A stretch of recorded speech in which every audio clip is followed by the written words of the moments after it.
A simple woman helped a soldier in the rain, then she heard a knock that changed her life. The rain had begun at dawn, a slow, persistent drizzle that painted the windows in blurred streaks and muted the already quiet world of Margaret Collins.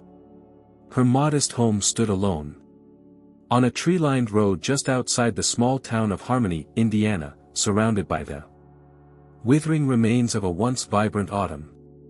Brown leaves carpeted the lawn, and the garden she tended with such care during the warmer months now lay dormant under the gray sky. At 58 years old, Margaret had grown used to the silence. It hung over her like a familiar shawl, sometimes comforting, sometimes suffocating. She sat by the window in her favorite chair, a quilt wrapped around her knees, a steaming cup of chamomile tea resting on the side table. The house, though modest, was impeccably clean and organized. Family photographs lined the mantel, her wedding day with Thomas, his strong arm around her shoulders, the sparkle of mischief in his eye, a younger Eric, grinning and wild. Frozen in time at 8 years old with a baseball glove in hand. But the frames hadn't changed in years. Thomas was gone now, taken suddenly by a car accident on a snow-covered road. 12 years prior, and Eric had drifted away long before then. She still remembered their last conversation, full of clipped words and old frustrations. He had enlisted not long after, saying he needed a fresh start. Letters came less and less frequently, then stopped altogether. Margaret sent birthday cards every year, never knowing where they might end up. Sometimes they returned unopened. The clock above the fireplace ticked softly, the only sound besides the rain. Margaret sipped her tea and stared out at the empty road. On days like this, she thought too much about what had gone unsaid, about what she might have done differently. The quiet had once been her ally in healing, but lately, it felt more like a reminder of everything that had been lost. She rose slowly, her knees stiff from the chill, and walked to the kitchen. She had already baked a small loaf of banana bread that morning and set it on the counter to cool.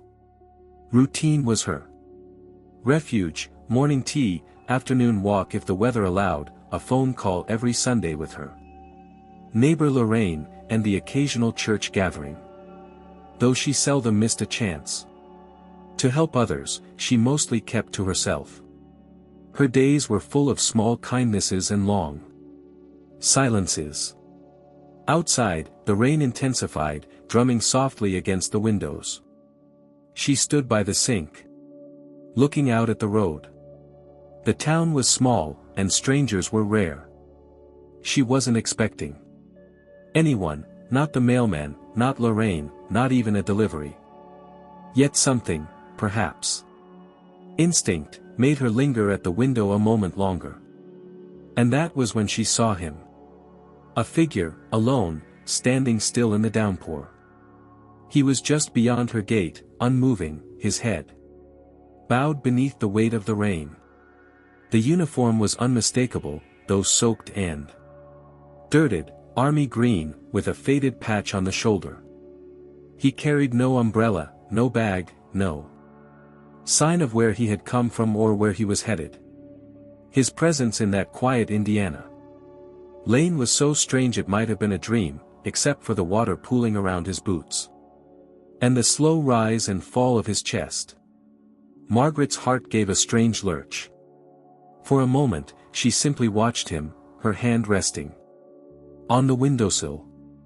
He looked young, no more than 25, with a lean frame and posture that betrayed both strength and exhaustion. She knew better than to invite a stranger into her home. But something about him, the stillness, the quiet sorrow that seemed to hang around him like the rain, spoke to something deep inside her. A pull she didn't quite understand. She hesitated only a moment more before moving toward the front door. The hallway creaked beneath her feet as she reached for the knob. Rain lashed against the screen door as she opened it slightly and called out over the wind. "You all right out there?" The man looked up slowly, revealing a face drawn and pale, his hair plastered to his forehead. His eyes met hers, dark, searching, guarded. For a second, he didn't answer. Then he gave a faint nod. "Just passing through," he said. His voice was low, hoarse. "You're soaked," Margaret replied, her nurse's instinct pushing her forward. "Moment. Get warm. Come in. Just for a..." He hesitated. She could see him weighing the offer, uncertainty flickering in his gaze. But then, with a slow nod, he stepped forward. Margaret stepped aside to let him in, holding the door wide as he entered. Water dripped from his clothes onto the floor. He stood just inside the doorway, as if unsure what to do next. "I'll get you a towel," she said, closing the door behind him. He didn't thank her, not right away. But he didn't protest either. That was enough. Margaret moved to the linen closet, her mind racing with questions she did not yet dare to ask. Who was this soldier? Where had he come from? And why did his presence, so sudden and quiet, feel like the beginning of something she couldn't yet understand? She handed him a towel and watched as he rubbed it across his face and hair, grateful but silent. The rain beat harder against the windows now, as if nature itself wanted to seal them. Inside, Margaret returned to the kitchen and poured a second cup of tea. She placed it on the table. Without a word, then sat back down in her chair by the window. The soldier stood for a long moment, then slowly took the seat across from her. Outside, the storm gathered strength. Inside, something had begun to stir, an invisible shift in the stillness that had defined Margaret's days for far too long. She didn't know his name yet.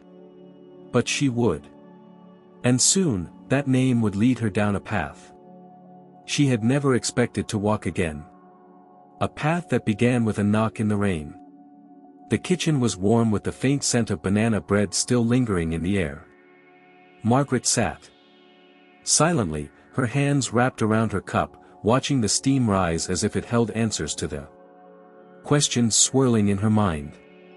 Across from her, the young soldier sipped the tea carefully, his movements deliberate, controlled, as though any sudden gesture might shatter whatever fragile peace had settled between them. He hadn't said much since entering. After drying himself with the towel, he had accepted the tea. With a nod and removed his soaked jacket, revealing a dark sweater clinging to his frame. His hands were scratched and pale, his knuckles raw as if he had walked a long way or held on to something too tightly for too long. He didn't ask to use the phone. He didn't explain where he was going. He simply sat there, shoulders hunched, eyes fixed on the cup. Margaret wasn't used to visitors, much less strangers, and certainly not soldiers appearing out of nowhere in the middle of a storm. But something about this young man quieted her usual caution. There was no arrogance in his posture, no sign of aggression or entitlement. Only exhaustion, carved deep into the lines of his face, and something else, something like sorrow. Or perhaps guilt. "You don't have to say anything if you don't want to," she said finally, her voice calm, patient. "But I'd like to know your name." He looked up, hesitated, then nodded once. "James. Just James." He offered nothing more, and Margaret didn't press. The rain had intensified into a steady roar outside, drowning out the distant sounds of passing cars and creaking branches.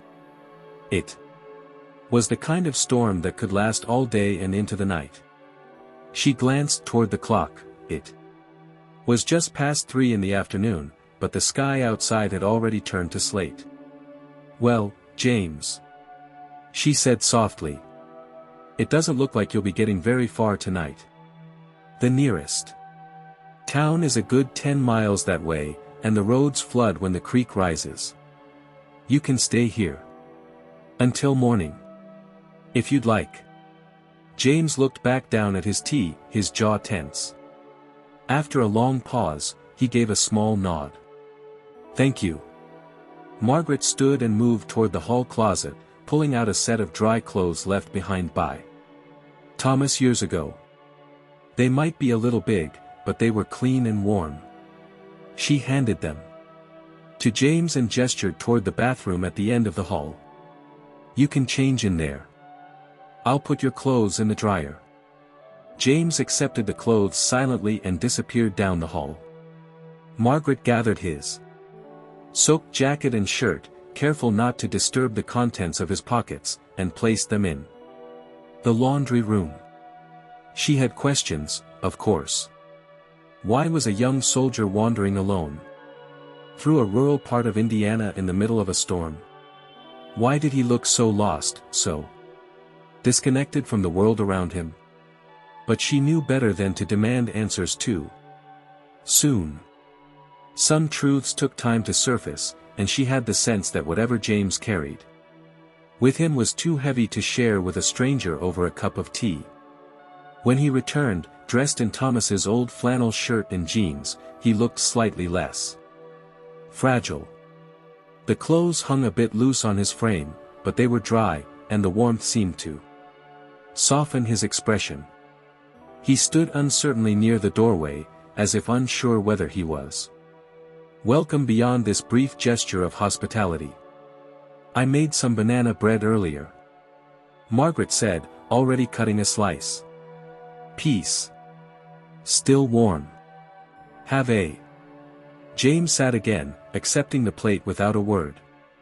He took a small bite, chewing slowly, as if unfamiliar with the sensation of homemade food.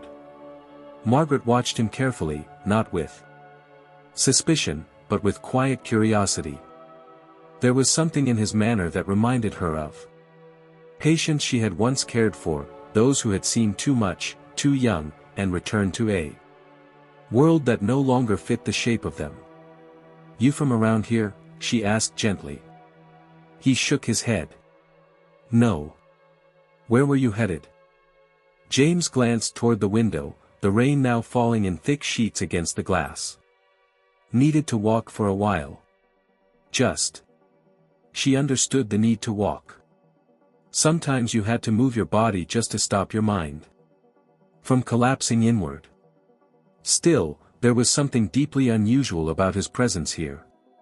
Something she couldn't yet name. But it wasn't fear she felt. It was anticipation. Like the quiet before a secret revealed itself. They sat in silence for a while longer, the sound of rain filling the spaces where conversation might have lived. Margaret wasn't afraid of silence. It had been her companion for years. But this silence carried weight. It wasn't the absence of words, but the presence of something waiting to be said. When James finished the bread, he set the plate down carefully and looked at her. Not directly. Not boldly, but there was a question in his gaze, one he didn't yet know how to ask. "I have a guest room upstairs," Margaret offered. "Road's clear, I'll drive you wherever you need to go. Clean sheets. You can rest tomorrow, if the..." His shoulders eased slightly. Not quite gratitude, but something close to relief. He nodded. "Thank you." The simplicity of his words didn't match the gravity she felt building beneath them. She smiled gently and began clearing the dishes. James stood slowly and followed her toward the stairs.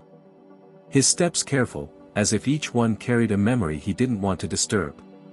Later, after he had gone to the guest room and she had locked the front door, Margaret stood once more at the window.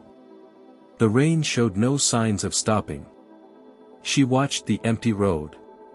Then looked down at the armchair where James had sat just moments ago. There was something different about the room now. Not just the presence of another person, but the echo of something larger. A shift in the air, the way it sometimes happened just before a storm breaks something loose. She didn't know what it was yet. But she could feel it, in the quiet, in the warmth left in the fabric of the chair, in the way James had looked at her without truly seeing her. There was more to this young man than a need for shelter. And there was more to this night than a simple storm. The night deepened, the storm outside showing no signs of rest. The wind pressed against the house with long, sorrowful sighs, and the rain tapped the windows in a rhythm that seemed almost deliberate, like fingers drumming out a memory. Margaret moved slowly through the kitchen, wiping down the counters, her thoughts lingering on the young man now asleep, or trying to sleep, in the room upstairs. James. The name didn't tell her much, but names rarely did. It was everything unspoken that haunted the air between them. His eyes, dark and weary, had held a depth that unsettled her. She had seen eyes like that before, in the emergency rooms, in the hospice wings, in the hollow stares of men who had returned home only to discover they no longer belonged in the world they had left behind. She rinsed the last of the dishes and dried her hands, then moved toward the small reading nook by the fireplace. The fire had dwindled to embers, casting a soft amber glow over the room. She settled into the armchair with a worn book, but the words on the page refused to hold her attention. Her thoughts returned again and again to James, his soaked appearance, his guarded silence, the invisible weight he carried. Upstairs, the floor creaked faintly. Margaret listened, but the sound did not repeat. It was likely just the old house settling, but part of her imagined James pacing quietly, unable to rest. She understood that kind of insomnia, the kind born not from caffeine or restlessness, but from the noise in one's mind that never quite stopped. Eventually, she gave up on the book and turned off the lamp. As she climbed the stairs, she paused briefly outside the guest room door. It was closed, no light visible beneath it.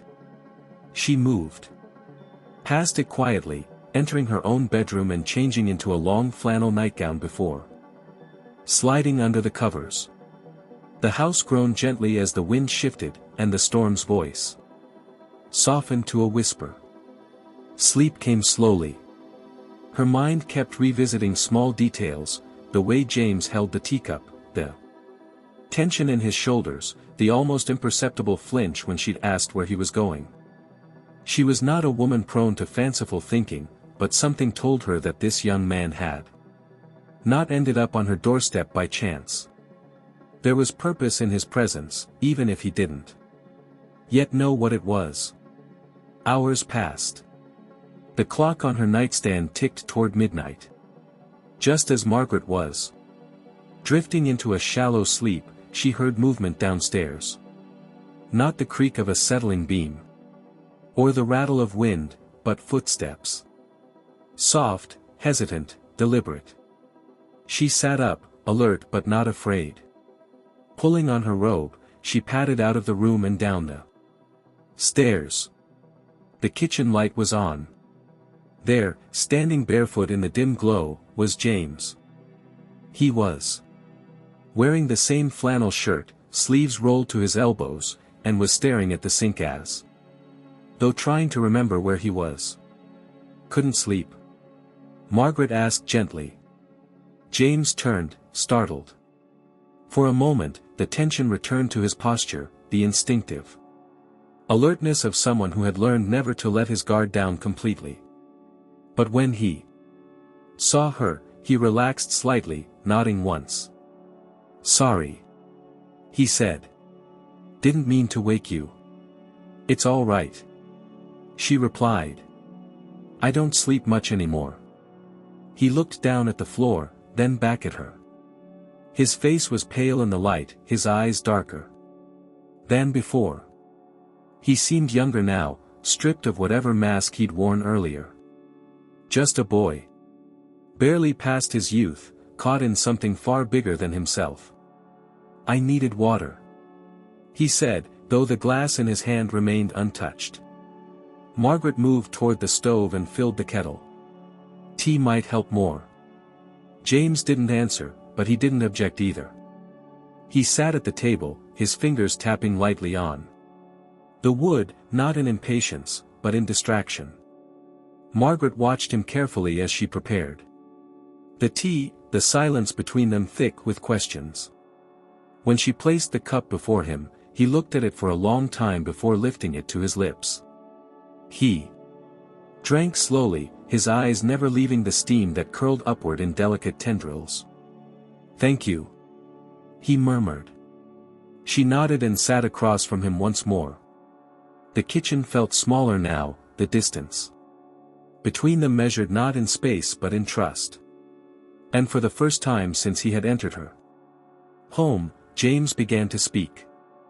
"I served overseas," he said, the words coming carefully, as if spoken through layers of reluctance. "It wasn't supposed to be that way. I was supposed to stay stateside. Logistics. Nothing dangerous. That's what they told my mother." Margaret said nothing, letting the silence encourage him to go on. "But things changed. They always do. And I ended up there. With them." He didn't say who them were, but Margaret didn't need specifics. She had heard enough in her years as a nurse to recognize the edge in his voice. The tremble of something broken. Something being held back by sheer force of will. "There was one man," James continued, his voice low. "He wasn't like the others. He looked out for people. Not just his friends. Everyone. Even when things got bad." Margaret's breath caught slightly, though she kept her expression neutral. "His name was Eric." The room seemed to tilt ever so slightly, the name hitting the air like a spark in a dark tunnel. Margaret's fingers tightened around her mug, her pulse quickening. But she did not speak. James didn't notice. He was somewhere else now, lost in the story. "He saved me," he said, eyes fixed on the past. "Something pulled me out. And then I shouldn't be here. Not really. But he did." He stopped, the rest of the sentence catching in his throat. He swallowed hard, setting the cup down, both hands now flat on the table. "I haven't talked about it," he said. "Couldn't. I didn't know how. Not to anyone. Not even the people who asked me to. The storm outside had quieted to a steady patter. The wind had stilled. The world seemed to hold its breath. Margaret reached out, her hand resting gently on the edge of the table. Not touching his, but close. An invitation. James looked at her, really looked, and for the first time, she saw the fear beneath the calm, the grief he carried like a second skin. "I don't know why I came here," he whispered. "Supposed to. But now that I'm here, it feels like I was." Margaret met his gaze, her voice steady and low. "Sometimes, where we end up is exactly where we're meant to be. Even if we don't know why at first." James didn't answer. He simply nodded, eyes shining with unshed tears, then stood quietly and returned to his room. Margaret remained at the table, her mind a storm of its own. Eric. The name she had not spoken aloud in years. Her son. Connected somehow to this young man who had appeared in the rain. She rose slowly, heart heavy with questions and a dawning sense that the past was about to find its way home. The next morning broke with a pale light, filtered through the lingering mist of the night storm. The air was still damp, heavy with the scent of wet earth and fallen leaves. Margaret rose early. As she always did, her body moving through the familiar rituals of morning despite the unsettled quiet still clinging to the house.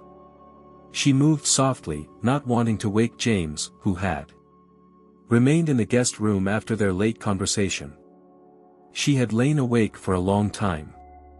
After he returned upstairs, the sound of his voice still echoing in her thoughts. As she stepped into the laundry room to transfer his clothes from the washer to the dryer, her fingers brushed against the inside of the jacket he had worn. Something crinkled faintly within the inner pocket. It wasn't the ordinary texture of paper, it was soaked, fragile, like something half dissolved by the storm. Margaret hesitated. Her first instinct was to ignore it, to respect the privacy of the young man who had, however briefly, placed his trust in her. But as she carefully eased the damp object from the pocket, her eyes caught a glimpse of handwriting smeared by rain. She hadn't meant to read it. That was the truth. Her eyes moved over the words before her mind could stop them. The ink had run in places, making some lines impossible to decipher, but what remained was raw and desperate. Not a formal letter. Not something meant to be sent. Just thoughts scrawled in haste, pain laid bare across the page. I should have told her before I left. She'll never forgive me, but he said it would help. Said she'd want to know, even if it hurts.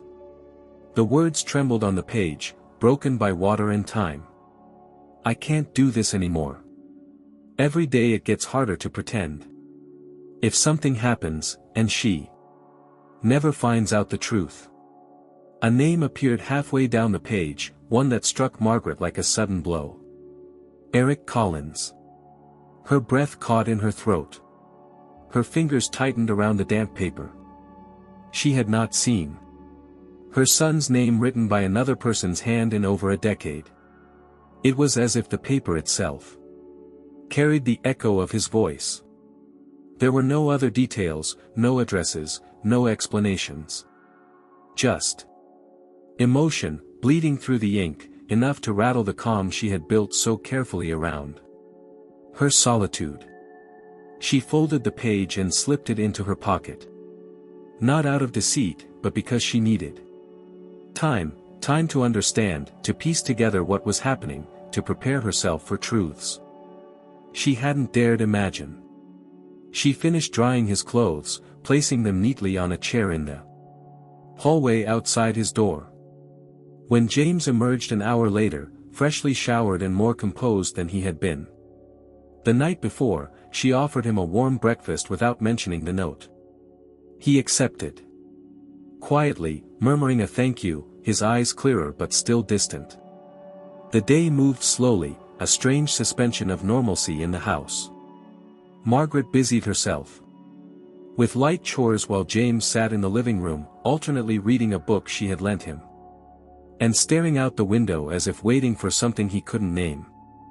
They spoke little, though the silence between them no longer felt awkward. It was watchful, heavy with everything unsaid. In the early afternoon, Margaret suggested a walk. The rain had stopped, and the sky, though still overcast, allowed for a gentle outing along the gravel path behind the house that led toward a small patch of woods. James hesitated, then nodded, pulling on his now dry coat. Margaret noticed that he didn't check the pockets.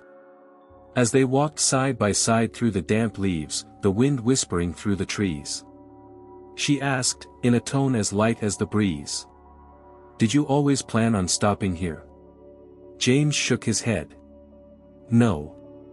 I didn't plan anything." She nodded. "Sometimes we find what we need without looking." James glanced at her, and for a moment, he seemed about to speak. But then he looked away. Again, as if the thought had vanished before it formed. They walked in silence the rest of the way, their footsteps soft against the moist earth. When they returned to the house, Margaret brewed tea again. The sky had begun to darken early, dusk arriving like a curtain drawn too soon. She lit a few candles in the living room, their warm glow casting long shadows on the walls. As they sat across from each other once more, the house felt smaller, more intimate. The distance between them had shifted, still marked by caution, but no longer unfamiliar. "I was thinking," Margaret said slowly, her eyes on the flickering flame of a nearby candle. "Maybe you're here for a reason. Even if you don't know what it is yet." "That." James looked up sharply, something like alarm in his gaze. "I don't mean that in a mystical way," she added quickly. "Places we don't expect. Places we need. Just, sometimes life brings us to." James didn't respond right away. His fingers tightened slightly around the mug in his hands. Then, in a low voice, he said, "I didn't know where else to go." Margaret nodded. "This place is quiet. But it has room." He met her eyes, searching for something, perhaps permission, or maybe courage. "I have something," he said, his voice almost a whisper. "Haven't opened it."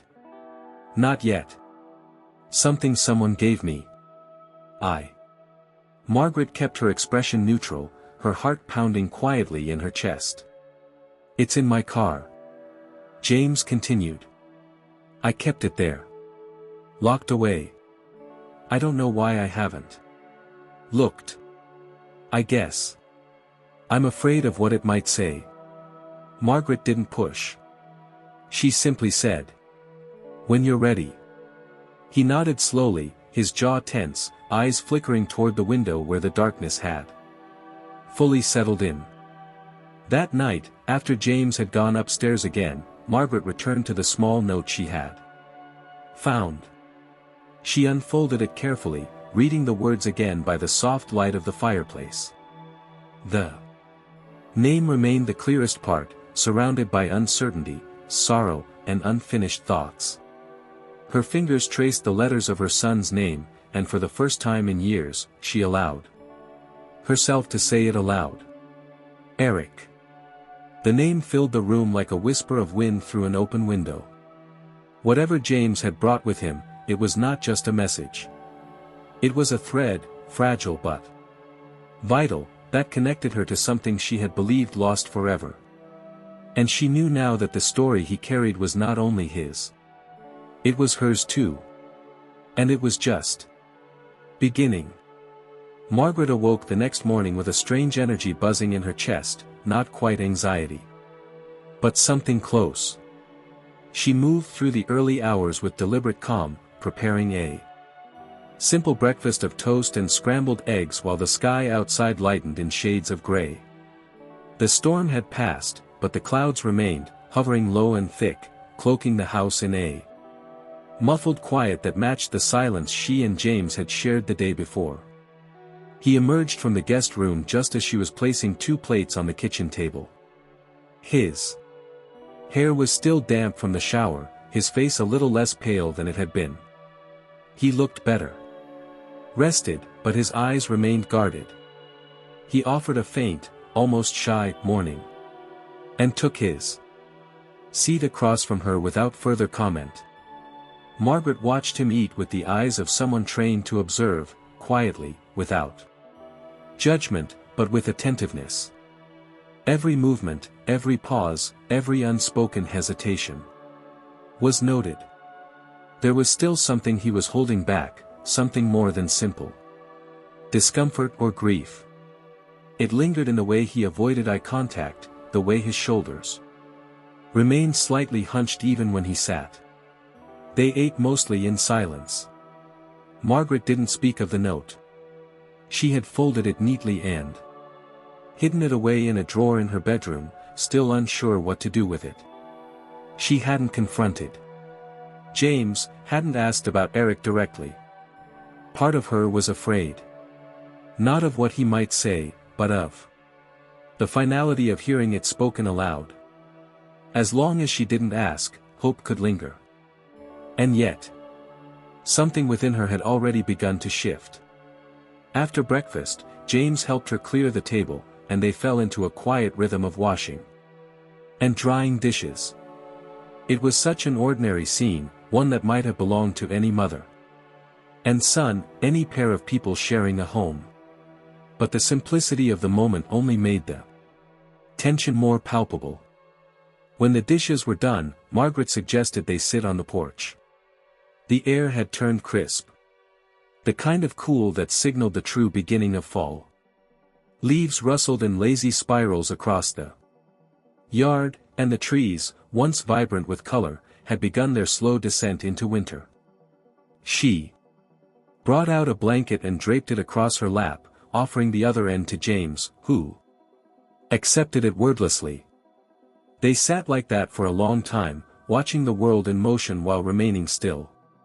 Margaret didn't try to fill the silence. She had learned, long ago, that some words only came when space was given for them to surface. Eventually, James shifted slightly, pulling the blanket tighter around his shoulders. "Regret staying here?" he asked, his voice quiet. "Do you ever?" Margaret considered the question. "No," she said after a pause. "Not really. This place is full of memories, good and bad. But it's mine. And it's quiet enough that I can hear myself think." James nodded slowly, as if the answer satisfied something in him. They fell silent again. Later in the afternoon, Margaret went to tidy the laundry room and noticed James's jacket still resting over the back of a chair. Out of habit, she picked it up to hang it in the closet. As she did, a second piece of paper slipped from the inner pocket, a folded sheet, less damaged than the previous note. This time, there was no accidental glimpse. The paper landed face up on the floor, and the first line caught her eye instantly. "To James, if you're reading this, I didn't make it back." Margaret froze. Her breath caught. Her fingers trembled as she reached down, lifting the note carefully. Her eyes scanned the rest of the page, which was short, clearly written in haste. "I don't know if you'll be the one to tell her. I don't know if you'll even find her. But if you do, her name is Margaret Collins. She lives in Harmony, Indiana. She's my mother." The world seemed to fall away. Her knees buckled slightly, and she sank onto the nearest chair. The paper crumpling in her grip.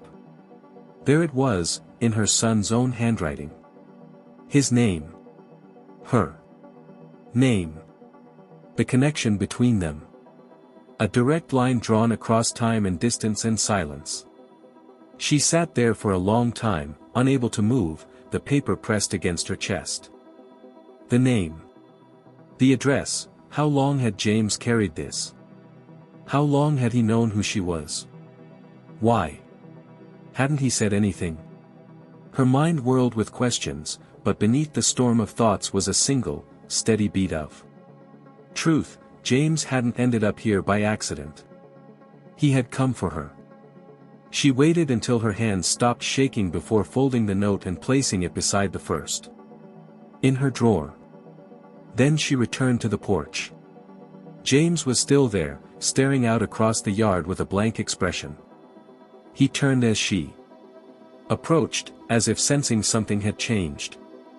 Margaret sat beside him, pulling the blanket back into place. For a few moments, she said nothing. Then, gently, she asked, "How long have you known who I was?" James didn't react right away. His eyes flicked away, toward the trees, the fence, the empty road beyond. When he spoke, his voice was low and strained.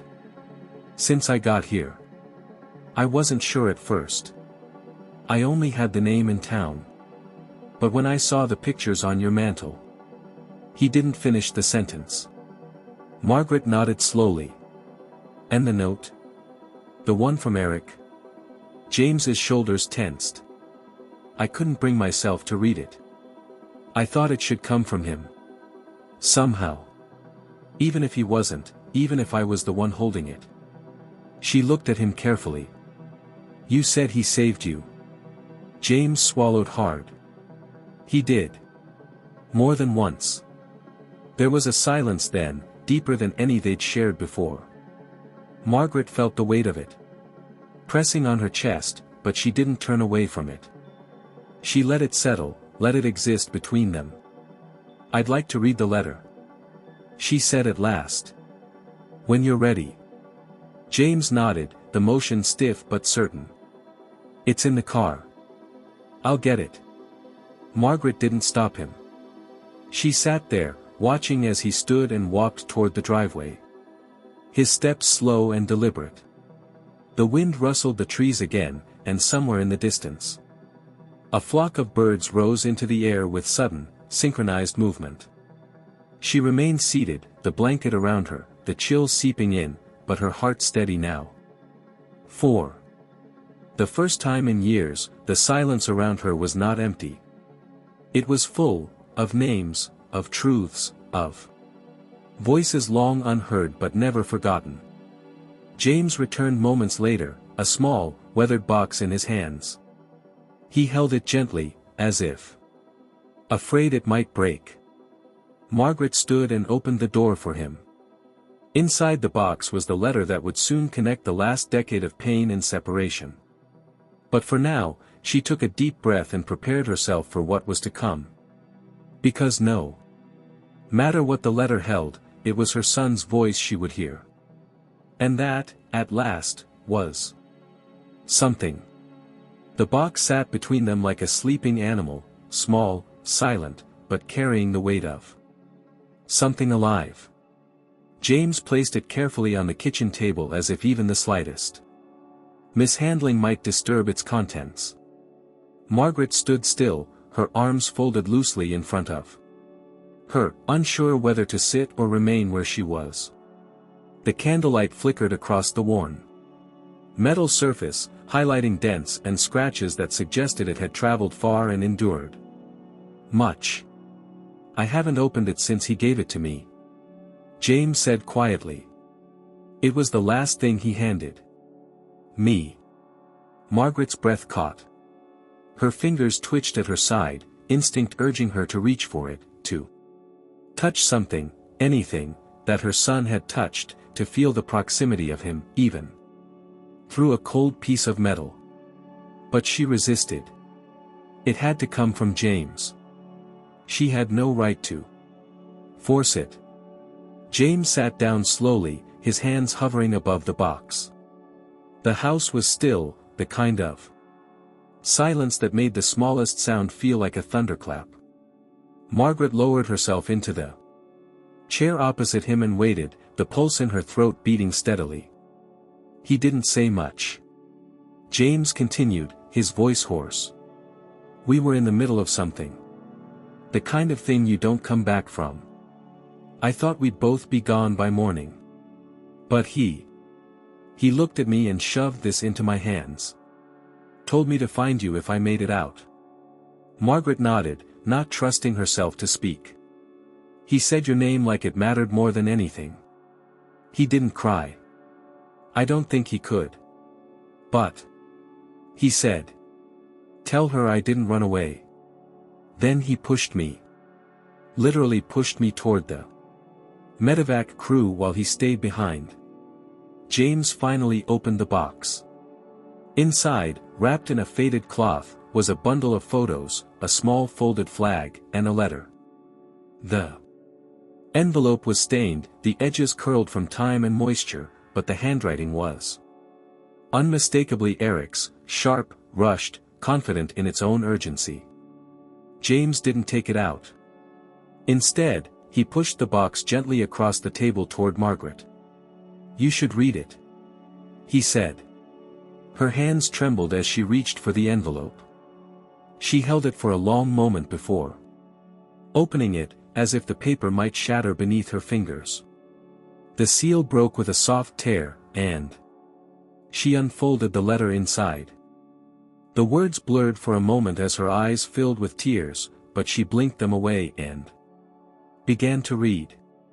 Eric's voice emerged in the silence, steady and unmistakably his. "Mom. I don't know how this will find you, or when. But if it does, I hope it's not too late. I'm sorry. I Should have written sooner. I should have called. I should have done everything differently. You didn't deserve the silence I gave you. You never did. I left because I couldn't live with myself. Not after Dad. That night, the night he drove away, I was the reason he left angry. We fought. And he died. I carried that with me, every day. I thought maybe if I put on a uniform, if I went far enough, risked enough, I could outrun the guilt. But it followed me. Even here. Then I met James. He reminded me of me, only younger and more scared. I couldn't let what happened to Dad happen again. So I stepped in. I made sure he got out. If I don't, it's because I stayed behind to make sure someone else did. I don't want you to remember me as the boy who disappeared. I want you to remember me as someone who finally understood what you meant when you said love doesn't run. I never stopped loving you. Even when I didn't know how to show it. If James finds you, it means he made it. It means I did something right. Love. Eric. When she finished reading, Margaret lowered the letter slowly, her hands trembling. Tears spilled silently down her cheeks, falling onto the table where the candlelight reflected them in tiny golden pools. Her throat ached with the sob she didn't allow to escape. James sat with his head bowed, his eyes focused on the floor. He didn't speak, didn't move. Margaret inhaled deeply, the sound shaky, and looked at the flag in the box. Her hand brushed it. Gently, the folded triangle, a symbol of a grief that had once been imagined, now more complicated than ever. You knew, she said, her voice barely above a whisper. You knew he was mine. James nodded without lifting his head. Wasn't my place. Then when I saw you, I froze. I wasn't sure what to do. At first, I thought maybe it. I would have wanted to know. She said, her voice breaking. Even if it meant pain. I know that now. He said. But I was afraid. That if I told you, it would break you. Margaret looked at him, her face wet with tears but her gaze steady. It didn't break me. It opened me. The fire in the hearth crackled softly, filling the space between them with warmth that felt like a bomb. Margaret folded the letter and returned it carefully to the box, then closed the lid and placed her hands atop it. She thought of all the years she had spent wondering, waiting, blaming herself for things never said, for mistakes never mended. And now, here was a boy, no, a man, sitting across from her, carrying her son's memory not as a burden, but as a lifeline. James looked up at last. Home. I didn't come here looking for forgiveness. I just needed to bring him. Margaret reached across the table and placed her hand over his. You did. The contact was brief, but in it lived everything that didn't need to be spoken. That night, Margaret left the box on the table and went to bed with a heaviness in her chest. Unlike any she had felt before. But it was not the weight of grief. It was the weight of knowing. Of finally having the truth, no matter how painful, resting in her hands.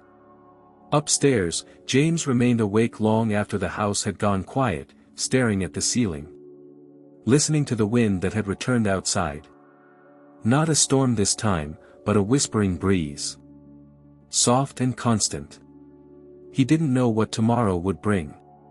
But tonight, for the first time since he'd left the battlefield behind, he felt like he had done something that mattered. And in the silence, he heard Eric's voice not as a memory, but as a presence. Not gone. Just somewhere else. The following morning arrived with the gentleness of early autumn light filtering through the curtains. Margaret opened her eyes slowly, her body unwilling to rise, her mind reluctant to engaged the weight of what the night had left behind.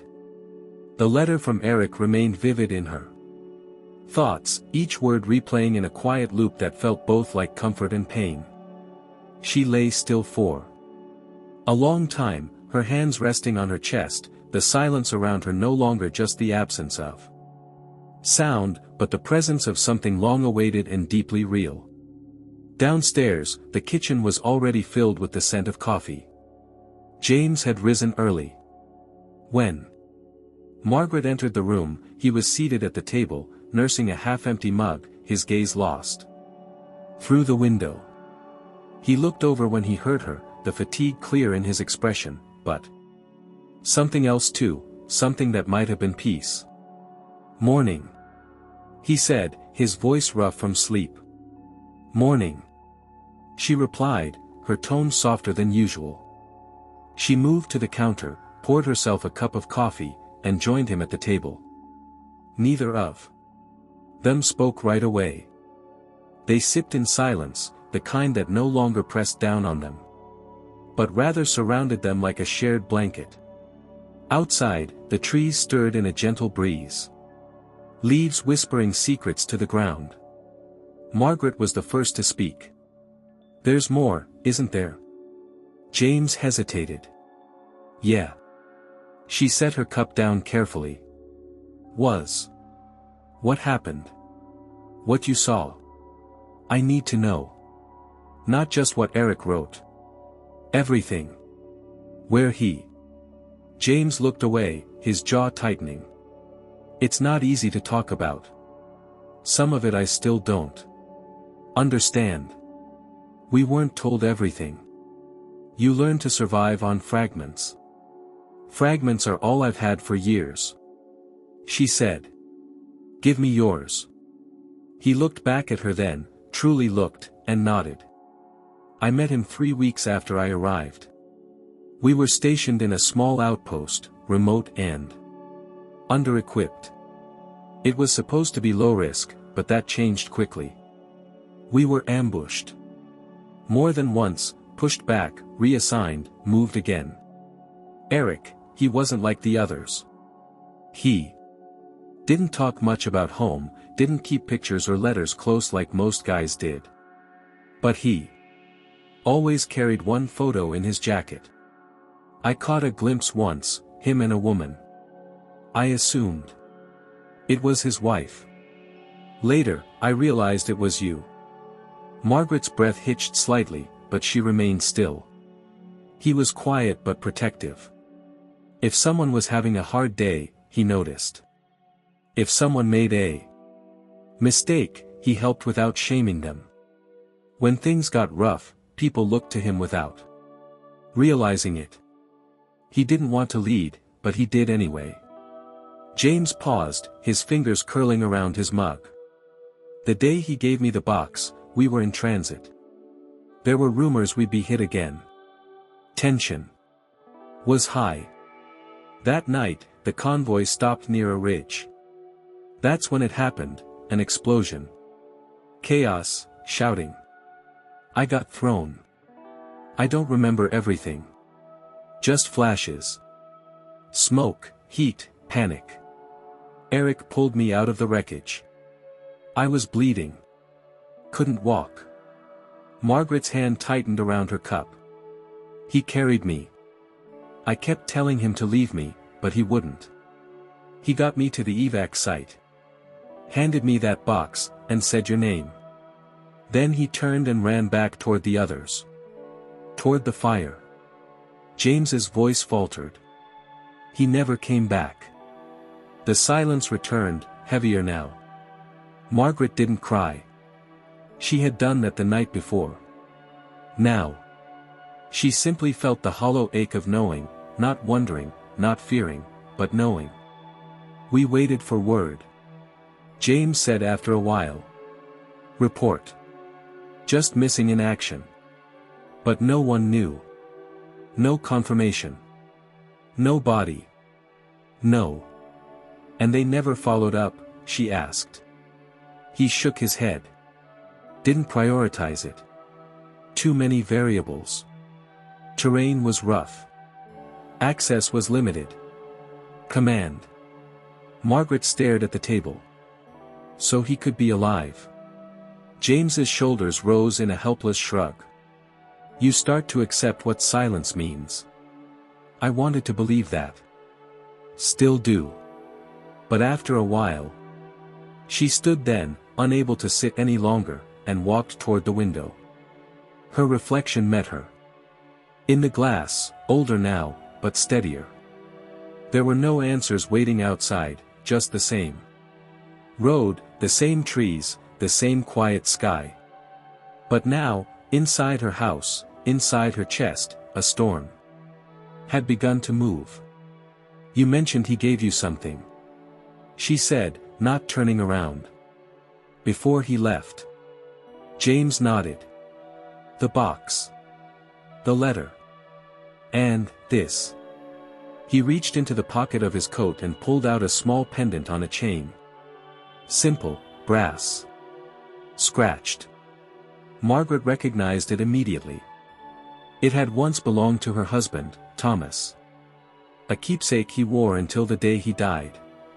She had given it to Eric after the funeral, something to carry with him when he left for the service. Her hand went to her mouth. He said it belonged to his father. James said, placing it gently on the table. Happened to him, I should return it. Said if anything. She stepped forward and picked it up, her fingers closing around the metal as though it might vanish if she let go. The cold surface warmed quickly in her palm, and with it, memories surged, Thomas laughing in the garden, Eric as a boy pretending to march like a soldier, the three of them around the dinner table before everything changed. Margaret sat again, slower this time, every movement measured by grief and memory. Always trying to fix things. She said. Even things that weren't his fault. He was. James nodded. He did fix things. More than he knew. They remained at the table for the rest of the morning, sharing fragments, small stories, details. Half-remembered moments that slowly formed the outline of a man neither of them had fully known. And in those stories, Margaret found pieces of her son coming back to life, not just as a memory, not as the boy who left, but as the man he had become. By afternoon, the sun broke through the clouds for the first time in days, casting long beams of light through the windows. Margaret stood and opened them, letting the breeze flow through the house. The pendant still hung from her hand, swaying slightly as she moved. There were still questions. Many. Questions James couldn't answer, and others Margaret wasn't ready to ask. But now, at least, they shared something more than silence. They shared Eric's legacy. And in that, they had found the first step towards something that might one day be peace. The late afternoon sun cast long shadows across the yard as Margaret stepped outside, the dry leaves crunching beneath her shoes. The air was crisp, cool enough to bite gently at her cheeks, and filled with the earthy scent of the changing season. James stood by the car parked just beyond the gravel path, his posture stiff, hands buried deep in the pockets of his coat. The weight of their recent conversation lingered in the air between them, unspoken but present in every glance, every cautious movement. Margaret approached him slowly, her hands clasped in front of her, the pendant still hanging from her neck. Since the moment he had placed it in her hands, she hadn't let it go. It was more than a keepsake, it was an anchor, tying her to a son whose voice she had only just recovered. James looked up as she drew near. He said nothing at first, simply nodded once and turned to open the trunk. The lid lifted with a soft creak, revealing an old duffel bag, scuffed and faded, a coat draped over one end. Beneath it all, nearly buried under a folded tarp, sat a small metal box, darker and more battered than the one he had brought inside days before. It had no markings, no labels, but its presence was undeniable. James reached in and lifted it with both hands, the effort more emotional than physical. "I didn't want to open it," he said quietly. "Not until I found you." Margaret stepped closer, her eyes fixed on the object. "You think Eric meant for both of us to see it?" James nodded. "Should open it together." He handed it to me after the letter. Said if I made it, and if I found you, we. They stood there for a long moment, the box held between them. Then, without another word, Margaret turned and walked back toward the house, James following in silence. They returned to the kitchen table, the same place where the letter had been read, where truths had been spoken and sorrow shared. The box was placed in the center, the light from the window catching on its dented surface. James waited for her to sit before reaching forward and unlatching the lid. The lock clicked open with a quiet snap, and he lifted the top carefully, as though the contents might be fragile. Inside, the first thing visible was a stack of photographs, held together with a rubber band. James passed them to Margaret. She took them slowly, her fingers brushing over the curled edges.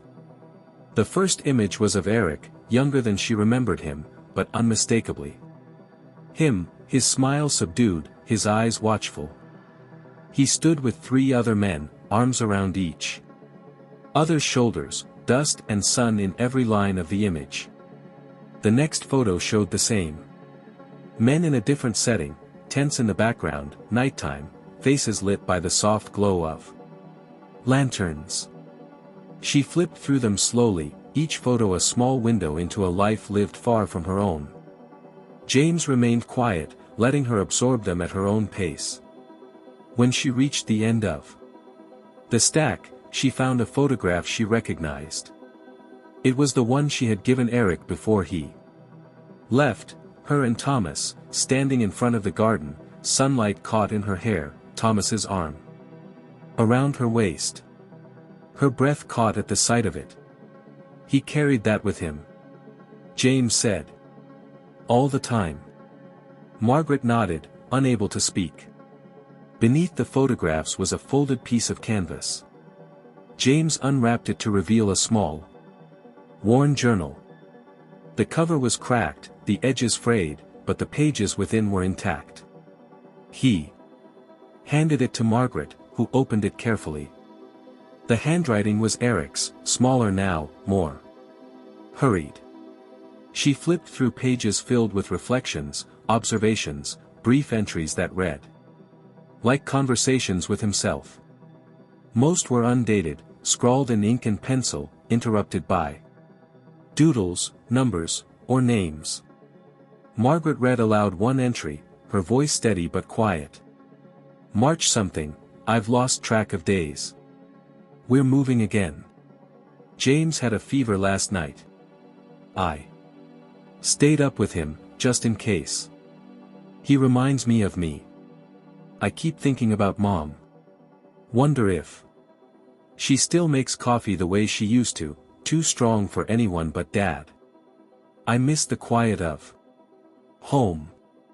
She stopped reading, the words too close, too familiar.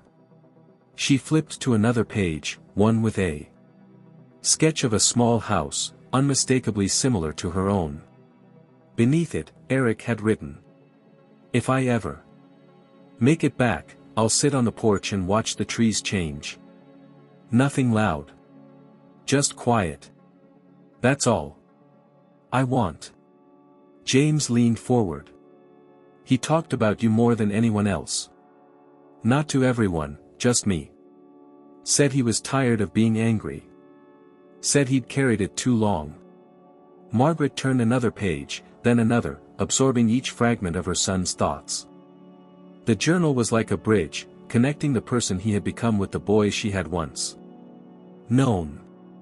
There were no long confessions, no dramatic revelations, just honesty, raw and unfiltered, laid out one line at a time. At the bottom of the box were a few final items, a pair of worn dog tags, a folded piece of paper that appeared to be a map, and a note written in the same handwriting, smaller and more deliberate. James, if you're the one opening this, thank you. If you found her, tell her I tried. That I never forgot. This is what I leave behind, not because it's much, but because it's real.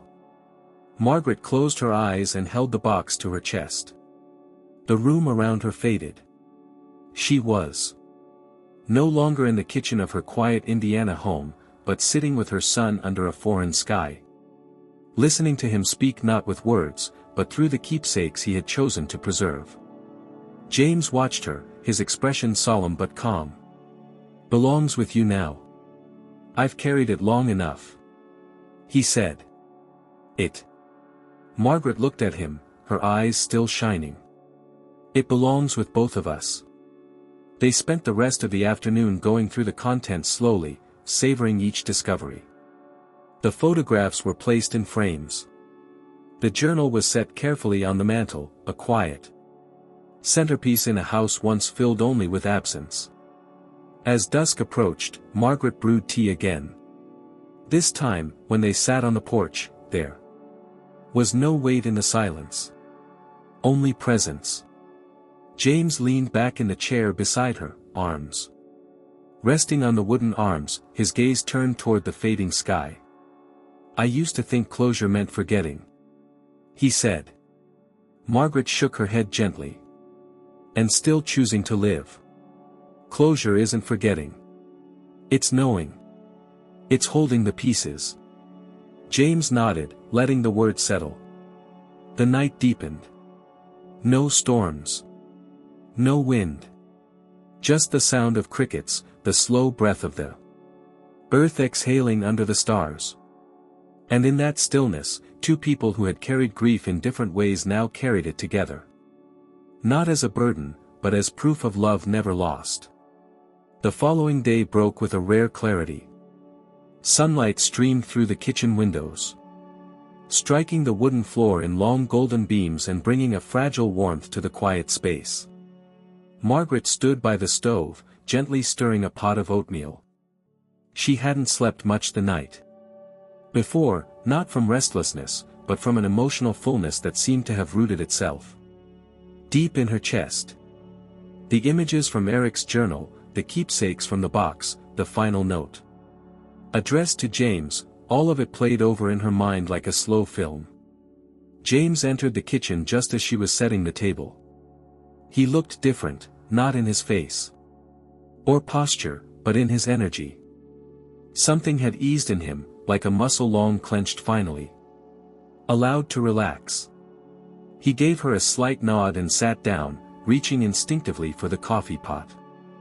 They ate quietly, and though neither said much, the silence was no longer laced with uncertainty.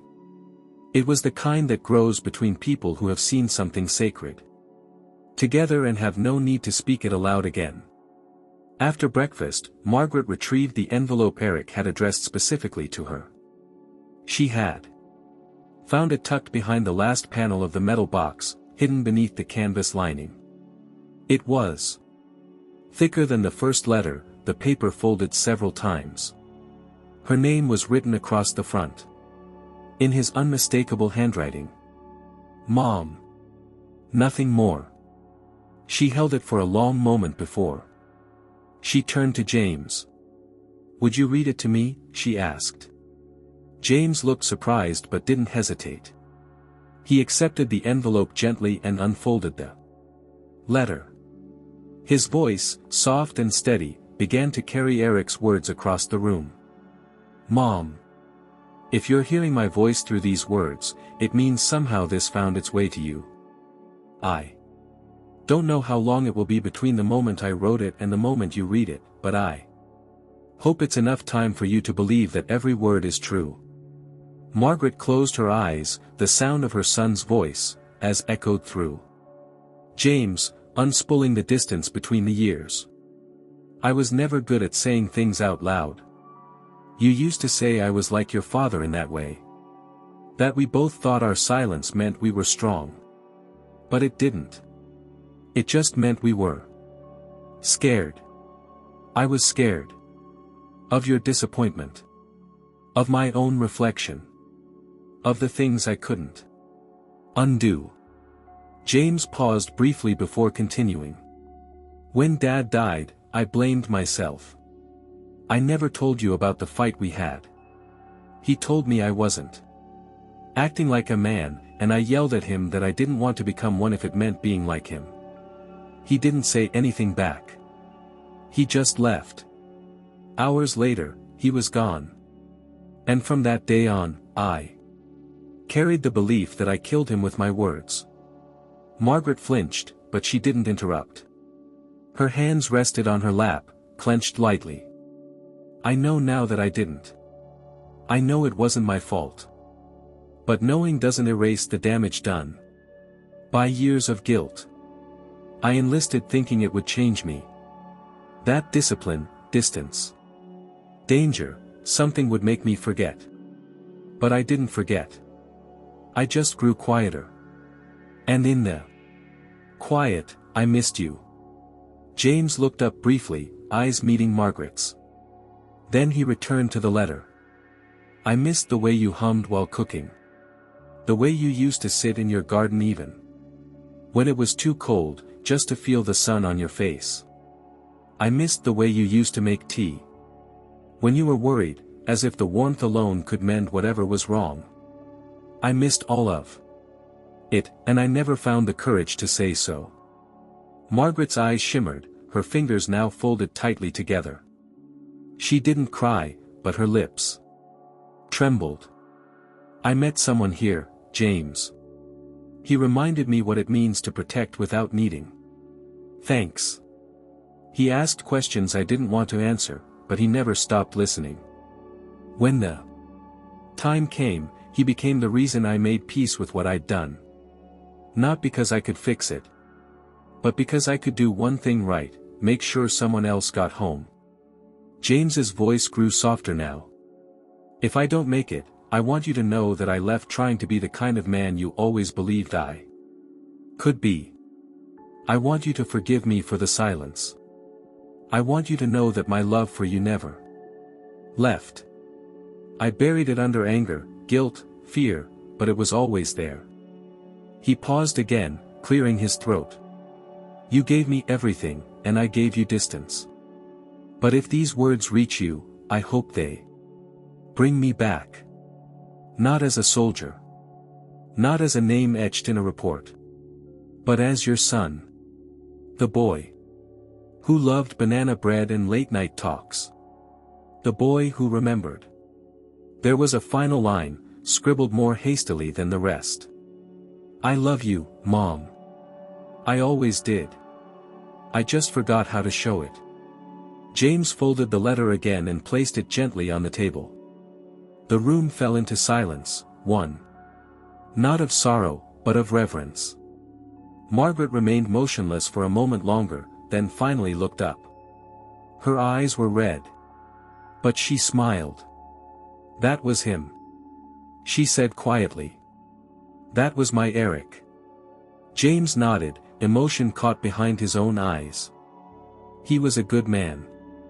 Margaret stood and walked over to the fireplace, where she carefully placed the letter beside the journal. Then she returned to the kitchen and opened a drawer, removing a small photo album that had not been touched in years. Would you like to see some pictures of him as a boy? She asked.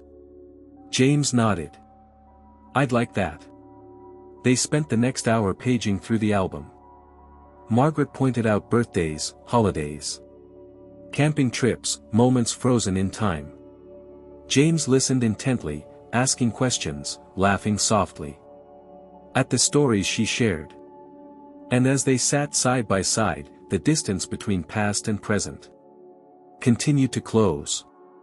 That afternoon, Margaret placed Eric's photographs, both the ones from the box and the ones from the album, into new frames. She arranged them on the mantel, along with the journal and the letter. A small memorial, not of mourning, but of remembrance. As the sun dipped low in the sky, casting long golden fingers across the living room, Margaret felt a quiet sense of completion settle over her. Not closure, not an end, but the reclaiming of something she had thought lost forever. Eric's voice had returned to her, not only in the letter, but in the presence of the young man who now sat reading by the window, carrying forward the part of her son that had saved him, guided him, and brought him home. Evening approached with a hush, wrapping the house in soft shadows and long silences. Margaret stood in the hallway, staring at the photos now resting atop the mantel. The transformation of the space was undeniable. What had once been a collection of frozen memories now breathed with new life. Eric's images, in uniform and in youth, captured laughter and solemnity alike. The journal sat nearby, closed but humming with presence, while the letter lay protected beneath a pane of glass within a narrow wooden frame.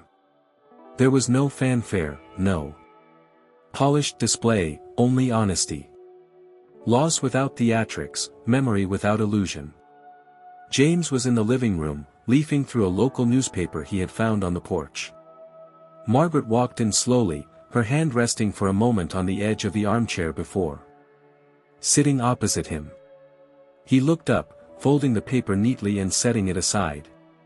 There was something more open in his posture now, less guarded, less uncertain. "I've been thinking," Margaret said, her voice gentle. "About what he said in that letter. About the fight. About your father." James nodded, sensing where she was headed. He carried that with him for so long. She continued. "I had no idea how deeply it had taken root. After Thomas died, I tried to keep everything in motion, meals, laundry, bills, but I never stopped to ask how Eric was really doing. He wouldn't talk. I thought it was normal. A phase." James listened, not interrupting. "I remember that day," she went on, her voice growing quieter. "It was snowing. Thomas left the house angry, but he didn't slam the door. That's what I noticed most. No door slam. Just silence. Eric came downstairs maybe 10 minutes later. He looked pale, stunned. He told me he didn't want to talk. And I let him go. I thought giving him space was what he needed." She paused, her hands folding in her lap. "I didn't know the last words between them had been harsh. I didn't know he blamed himself. When the call came about the accident, Eric disappeared into himself. He spent hours in the garage, doing nothing. Then one day he told me he was enlisting. I begged him not to. I thought it was grief. But it was more than that." James's expression was unreadable, but he leaned slightly forward, listening with the kind of attention that does not come from obligation, but from recognition. "He wore Thomas's pendant every day after that," she said. "He never told me why. I thought it was for comfort.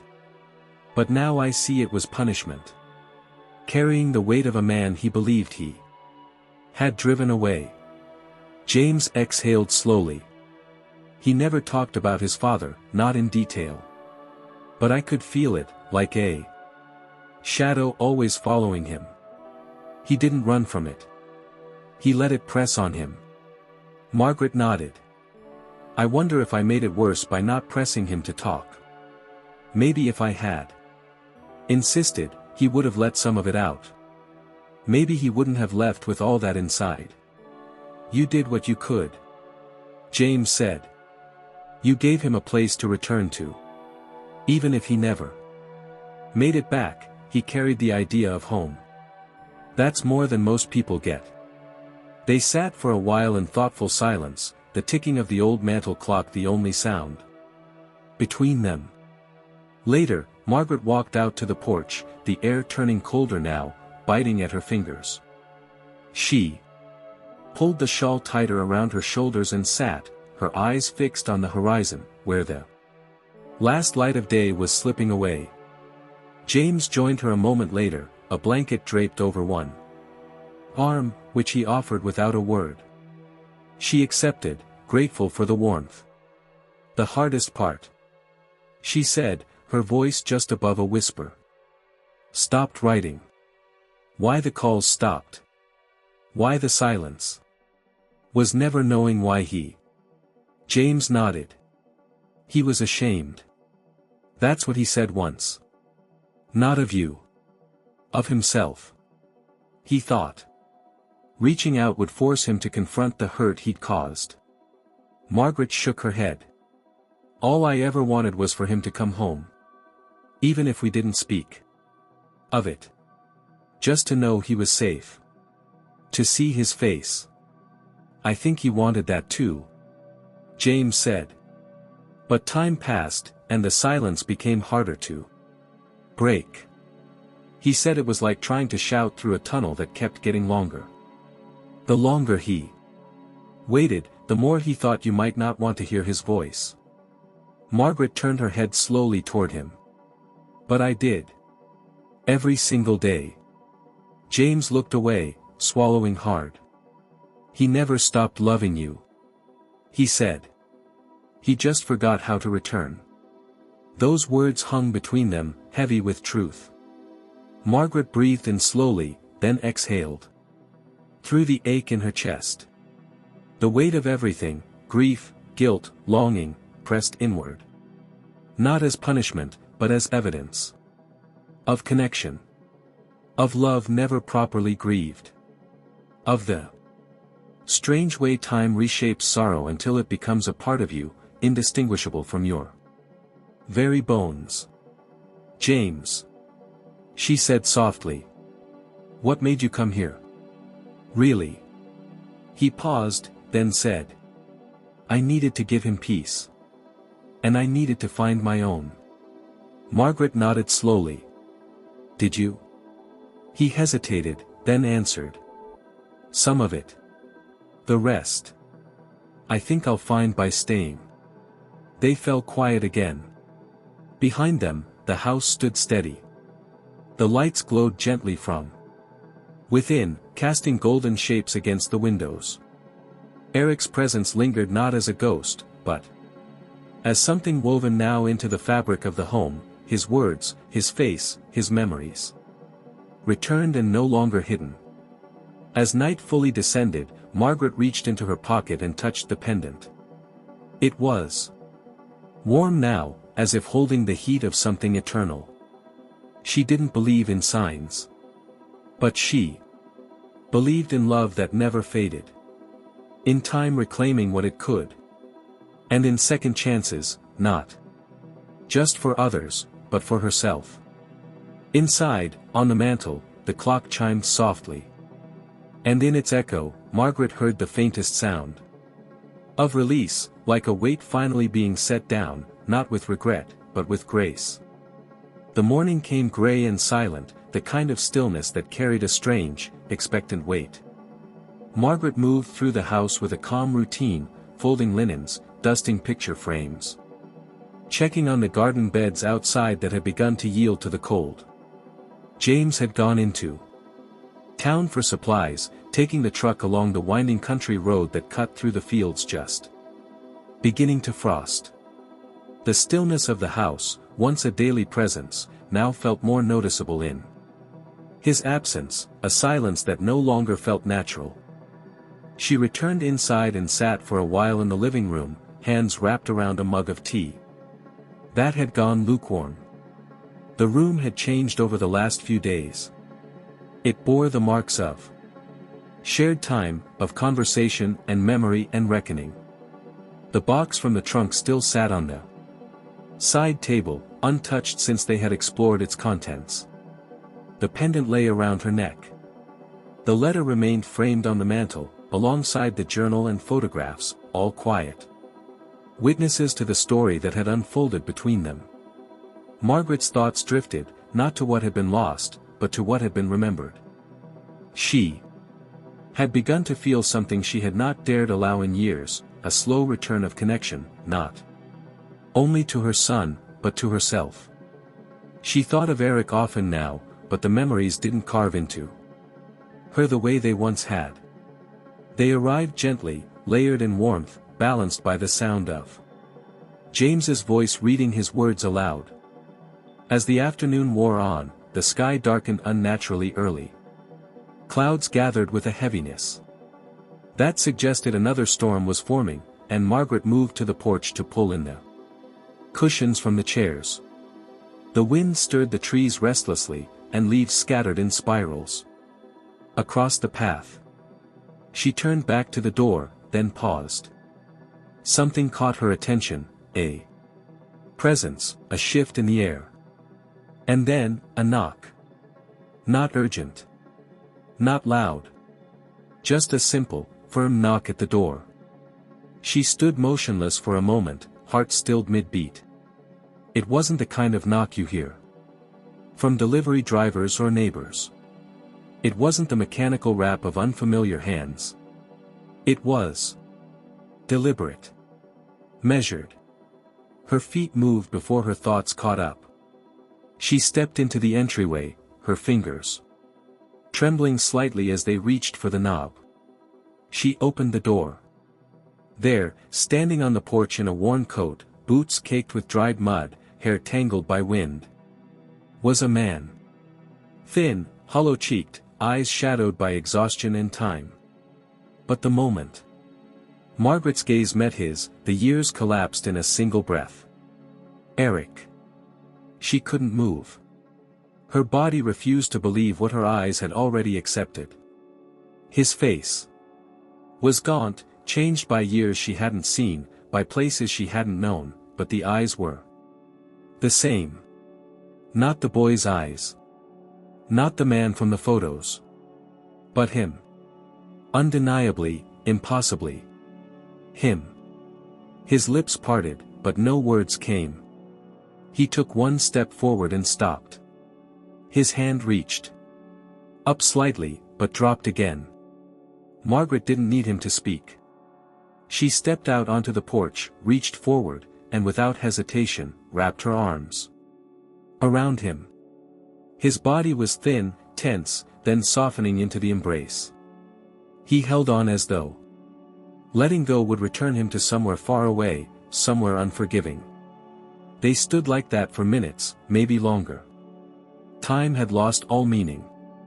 When she finally pulled back, she touched his face with both hands, fingers brushing against stubble and hollow cheeks, disbelief etched into her breath.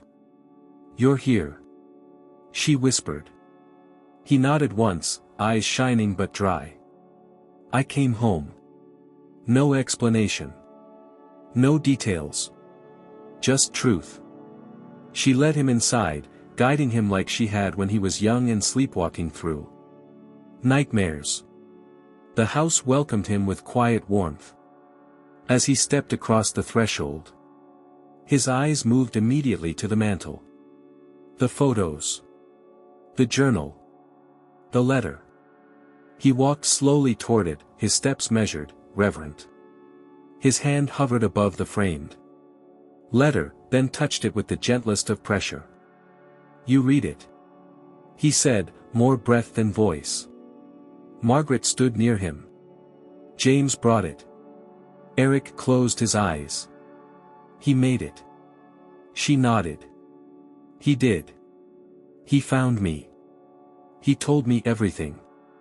Eric turned toward her, and now the tears came, unfiltered, unstoppable. They spilled silently down his face, cutting lines through dirt and fatigue. Margaret reached for him again, not to hold him upright, but to remind him he no longer had to stand alone. They moved to the living room, and he sat down slowly, the chair creaking beneath him as if recognizing a long-lost weight. He looked around the room, taking in the subtle changes, the small signs that life had continued, that grief had been tended like a slow-burning fire. "I didn't think I'd make it," he said eventually. "I didn't think I deserved to." "You do," Margaret said. "You always did." He glanced down at his hands. "I didn't want to come back until I had something good to bring. But everything I had to offer was gone. So I waited. Until there was nothing left to wait for. Margaret sat beside him. You brought yourself. That's enough. He didn't answer right away. He looked toward the window, where the wind had begun to stir. Again, and for a long time, they said nothing. But it was not an empty silence. It was full of stories unspoken, of years fractured but not wasted, of a reunion that neither of them had dared to imagine. When the front door opened again, and James entered, his eyes widened at the sight before him. He froze, stunned, and for a second, no one moved. Then Eric stood. They looked at each other across the room, and something passed between them, something deep, unspoken, sacred. No handshake. No words. Just a nod. A recognition. A bond formed in fire and sealed in silence. Eric crossed the room slowly and placed his hand on James's shoulder. You kept your promise. James simply replied. Welcome home. And in that moment, the quiet house was no longer just a shelter from rain or wind or memory. It had become a place of return. Of healing. Of lives broken and rebuilt. Margaret stood and reached for their hands, bringing them together, not as symbols, but as survivors. And together, without fanfare or ceremony, they sat down again. This time, not as strangers or as carriers of grief, but as family, redefined by what they had endured and what they had found again. The fire crackled softly in the hearth, casting golden light across the living room as the three sat together, Margaret on the couch, Eric in the chair closest to the fire, and James settled quietly across from them. The storm outside had passed, but a different kind of weather lingered within the house, a stillness dense with history, pain, and unspoken truths. Margaret watched her son closely, the lines on his face deeper than she remembered, the silence in him different from the one he had left with. This silence was not cold or defensive. It was heavy, but soft, like a blanket. Weighted by too many nights alone. She poured a second cup of tea, handed it to Eric, and took her place beside him. James remained silent, letting the space belong to mother and son. The fire's warmth filled the room. But it was Margaret's voice that first broke through. Tell me what happened. Eric took a long breath, staring into the cup in his hands. His fingers were scarred, skin calloused and dry. The man before her was not the boy who had left, nor the man from the photographs. He was something else now, rebuilt, but not yet whole. I was captured. He said simply. Shortly after I gave James the box. Margaret closed her eyes, a brief wince of pain flickering across her face. But she said nothing. Waiting. It was fast. The convoy was hit. James had already been evacuated. I stayed behind to help. 2 others. We were overrun. They died. I was taken. He spoke the words like someone describing weather, the factual recounting of something he had long since learned to detach from. Margaret didn't interrupt. For months, I was moved from one place to another. They kept us underground sometimes, in structures that barely qualified as buildings. Other times, we were marched through terrain that made no sense. The point was to keep us from understanding where we were. No names. No locations. Just time. Endless time. He sipped his tea. His hands did not shake. I counted days on a strip of cloth. When I lost that, I counted by pain, by the beatings, the meals, the interrogations. They didn't always ask for information. Sometimes it was just to remind us we were owned. That's what it felt like. Like being owned. Margaret listened, her expression unreadable. Her hands rested on her lap, one gripping the other. There were others. Eric continued. Most didn't survive. Some gave up. Others just disappeared. When you're in that much silence, you start to hear your own voice again. But it's not always kind. It reminds you of everything you've done wrong. Everything you never said. His eyes flicked to hers, the first real contact since he had begun speaking. I thought about you every day. I imagined you sitting by the window, in your chair, drinking that tea you used to buy in bulk. I imagined the garden. I imagined the photo I had of you and Dad. I don't know why they didn't take it. Maybe they didn't see it as a threat. Or maybe it was just luck. But I kept it with me. Folded so many times it nearly disintegrated.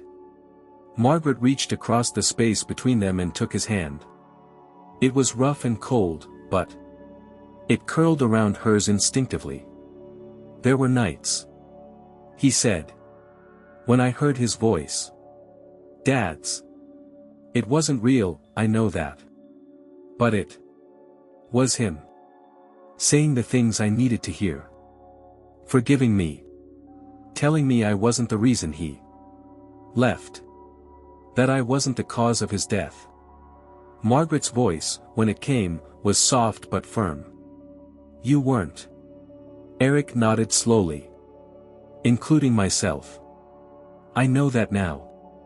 But I didn't believe it until I almost lost everything. James stirred slightly, his eyes lowered. Margaret squeezed Eric's hand and didn't let go. I escaped during a relocation. Eric continued. A rainstorm, a distraction, something broke down in their coordination. I ran. Didn't look back. I was found 3 days later by a team that had no idea who I was. I was taken in, treated. But paperwork doesn't move as fast as trauma. I asked to be the one to tell you. I didn't want you to get the call from a stranger. I didn't want you to hear my name from a form. Margaret's eyes filled with tears again, but they didn't fall. So you came straight here. He nodded. Anyone else involved? As soon as they cleared me. I didn't tell them where I was going. I didn't want. James finally spoke. You didn't know I was here. Eric looked at him, the shadow of a smile flickering across his tired features. Sense. You followed the letter. I followed the silence. No. But it makes. They sat there, the three of them, with only the fire for sound. Outside, the wind had stilled. The house felt like it had expanded, not in size, but in depth, a place capable of holding everything. It now contained. I'm sorry. Eric said suddenly. His voice cracked for the first time. The words I never said. For the years you waited. For leaving the way I did. For. Margaret leaned forward, placed her hand against his cheek. You're here now. That's what matters. I don't know how to be him anymore. He whispered. The son you remember. You don't have to be. She said. Just be this version. The one who came home. Eric leaned into her hand, eyes closing. For a moment, they breathed together, and in that rhythm, something was mended, not perfectly, not completely, but truly. James stood then, quietly. I'll give you two some time. Margaret looked at him. You're part of this, James. You stay. And so he did. Later, Margaret made dinner. Simple food, vegetable stew, fresh bread. They ate at the table. Without formality, without pretense. Eric ate slowly, each bite deliberate, as though relearning the act of nourishment. James helped with dishes, and Margaret watched them move around the Kitchen, the space that had been hers alone for so long now shared again. That night, as they settled into the living room once more, Eric took the journal from the mantel and opened it. He flipped through the pages slowly, stopping at entries he had forgotten writing. Margaret sat beside him, not reading, just watching, her presence a silent thread of comfort. When he reached the final page, blank and waiting, he held the pen James handed him and wrote a single line. "I came home." Margaret watched as he placed the journal back on the mantel, the firelight reflecting in his eyes. And for the first time in a long while, the house felt whole. Not because it was full of answers, but because it now held the right questions, the right silences, and the right voices once more. Morning light returned with gentle certainty, spilling over the edge of the horizon and painting the house in soft golds and muted warmth. It crept through the curtains, warming the worn wood of the living room floor and illuminating the framed photographs on the mantel. The fire from the previous night had burned down to a soft bed of embers, but the warmth lingered, the scent of ash and pine woven through the air like a quiet hymn. In the kitchen, Margaret moved with renewed grace, her hands preparing breakfast not from habit, but with intention. She worked quietly, slicing fruit, buttering toast, brewing coffee strong, the way Eric once preferred and James had grown to enjoy. There was no weight behind her movements now, only rhythm, only presence. Eric entered first, hair still damp from a shower, wearing clean clothes that James had lent him the day before. They were slightly loose, but they fit well enough to make him appear less hollow. His steps were no longer tentative. He walked like a man returning to a life he wasn't sure he still belonged to but was ready to rebuild anyway. James followed soon after, arms crossed, leaning in the doorway, watching the mother and son with the kind of quiet satisfaction that comes only from having done something meaningful and right. He said nothing as Margaret handed him a cup of coffee, but the glance between them held more than words could manage. They sat around the table together, 3 cups steaming, 3 plates full. The clinking of silverware, the low hum of morning birdsong beyond the windows, and the sound of Eric's laughter, real, unforced, created a harmony that felt both familiar and entirely new. "I forgot what this tasted like," Eric said between bites, gesturing to the thick slices of toasted bread slathered with jam. "You used to complain about it being too sweet," Margaret replied, her smile small but genuine. "I guess everything tastes different when you think it's gone forever." James nodded without speaking, reaching for more jam. The conversation lingered, drifting through memory and into tentative plans. Eric spoke of taking things slowly, of wanting to reconnect with the town without drawing attention. Margaret suggested the community center, where veterans often gathered. James offered to go with him. They didn't talk about trauma or paperwork or what would come when the military bureaucracy caught up with Eric's return. They spoke instead of small things. Repairing the garden fence, clearing the attic, making room, physically and otherwise, for something new. Later that day, Margaret found Eric sitting beneath the oak tree in the backyard. It was the same tree he used to climb as a child, the same one that had held a tire swing for years until the rope frayed and no one bothered to replace it. He sat with his back against the trunk, arms resting on his knees, face turned toward the sky. She walked across the yard and sat beside him, brushing leaves from her skirt. For a moment, neither spoke. "It looks smaller," he said finally. "You got taller." He smiled. "That must be it." They sat in companionable silence, watching a pair of squirrels dart through the branches above. The light filtered through the leaves, catching dust in the air like glitter. "I don't know what kind of man I'm supposed to be now," Eric said. "One I became. Not the one I was. Not the. Margaret looked at him, not with expectation, but with love softened by time. Be either. You just have to be here. You don't have to. He nodded. I think I can do that. In the afternoon, James and Eric walked into town. Margaret stayed behind, cleaning out the guest room James had used, not to send him away, but to convert it into a space both of them could share when needed.